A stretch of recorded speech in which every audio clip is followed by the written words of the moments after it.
abolished after Connecticut. Maryland is abolished. There's now 18 states that have abolished the death penalty. New Hampshire is having a critical vote this week. The New Hampshire House voted overwhelmingly to abolish. Now it's in the New Hampshire Senate. Expected to be a very close vote. Obviously, I think we took a very important step here in Washington State. The number of death row exonerees have increased from 140 a year and a half ago to 144.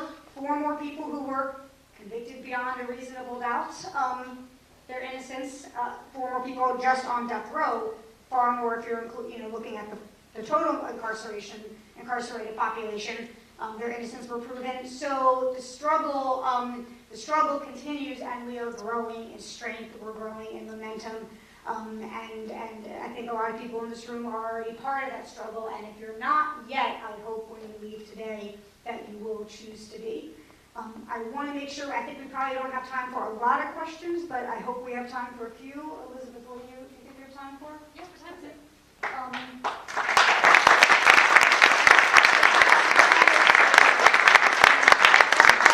At the very end, we are going to end with words from Troy, a message from Troy, but hopefully we can do a question or so before then.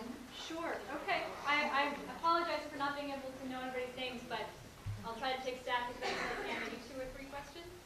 And as the people thinking about their questions, just I want folks before they leave to hear that, because I know some folks are leaving. We do have T-shirts and books that are for sale. We can do credit cards, cash, checks. The proceeds of the T-shirts and 50% of the proceeds of the book go to the education fund for Troy's niece and nephew. So it is a way to support their fight and their ability to keep fighting. We also have an email sign-up sheet for folks who want to keep in touch with us and with this project, including this September, which will be the 3rd year anniversary of Troy's execution. We're asking for folks to hold, we're calling it community book clubs. We want book club discussions, hundreds of them all over the country on that day, using the book I Am Troy Davis as a way to deepen and expand the death penalty conversation. So if you want more information about that, our email sign-up sheet is right at that table as well.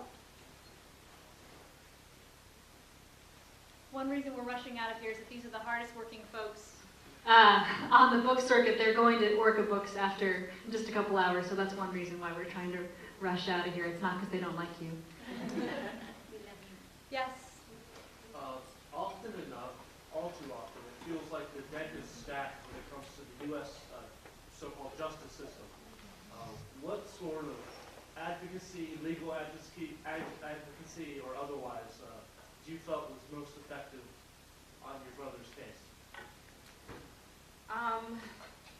Advocacy was just the mobilization of the people around the country. And you know, I was asked this question this morning. Someone had asked me, you know, if the president could have gotten involved, and that answer was yes. President Barack Obama could have gotten involved in my brother's case once the U.S. Supreme Court denied the evidentiary hearing, but when President Obama was actually contacted, President Obama's exact words were, my brother's case was a state case, not a federal case, and he couldn't get involved with that state case. But with the mobilization of the people that came together, that believed in my brother's innocence, you know, if we can continue to mobilize, stand together for a cause that we know that is right, we continue to fight together, we will make a difference. 1 or 2 more?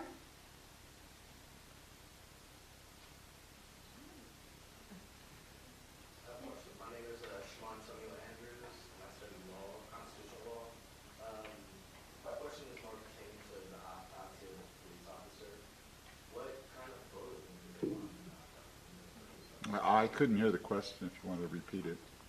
The question was, what type of bullet wound did they find when they did the autopsy of the police officer?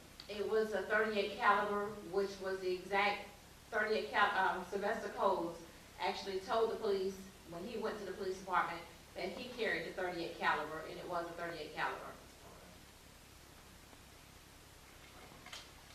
Therese. Yeah, thank you so much for your powerful, moving story, and Jen for your witness and support and just getting the book out. I was wondering, you showed in the video all the international support. I was wondering if you could expand a little bit about, you know, what people were saying and doing internationally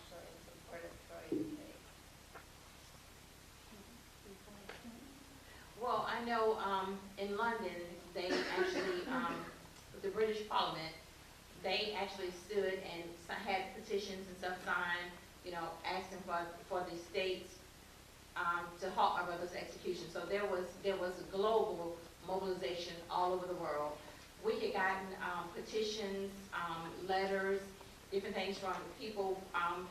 Some of the things that letters and petitions that we got signed, and letters that we got in, I mean, we had to get them translated because, I mean, it was just a global movement all over the world. We were getting petitions like the day before the execution, when we were still petitioning the clemency board to reverse the decision.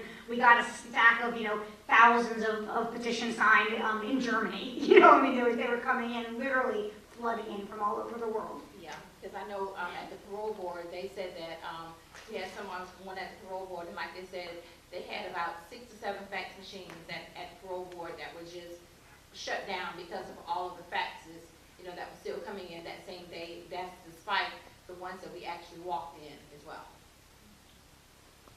And I think that it's a very powerful, I mean, it's a good question, I think, to end on, because it's a very powerful reminder that that the support that we give in these cases matters and always matters regardless of the outcome. We were not successful in preventing Troy's execution, but it still mattered. It mattered to Troy, and it sure as heck matters to Troy's family that support was and still is there. So when we stand with people, when we march with them and for them, and when we stand in solidarity with people in their struggles, it does matter, and it does have an impact, and I think Kim would be the first person to say how much that strengthened Troy and strengthened her family to have that support, and to have, especially after years of being alone in that struggle, and Martina being like a voice screaming in the wilderness, to finally be heard and to be supported is of enormous importance.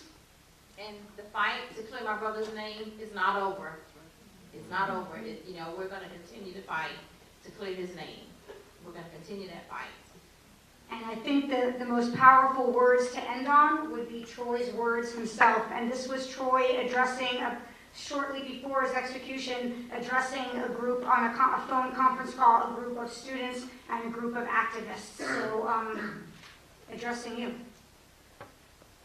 You know, everything we do today is going to clear the way for a better tomorrow. Everything is coming to a head, and people are starting to wake up more and more. It's really inspiring kids to get involved, because that's what we really need, because they're going to be our future. And to know that they're concerned about human rights, you know, about activist work, and, you know, the justice system, you know, it really gives me hope that things are going to change, because this is just the beginning of something that's about to blow up to the point where we're going to see some sort of success. We're going to win this fight.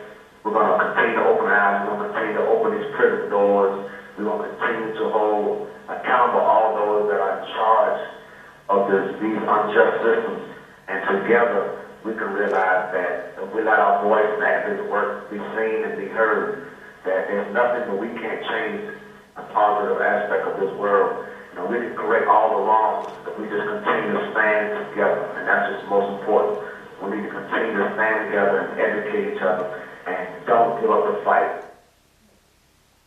So I hope when you leave here that, of course, we hope you'll leave with a book or a t-shirt, signing up on our email list, maybe taking a postcard from the Washington Coalition to Abolish the Death Penalty that has an action on it. All that's at the table. But more than anything, we hope you'll leave here recommitted to standing together, to educating each other, and to continuing the fight. Thank you.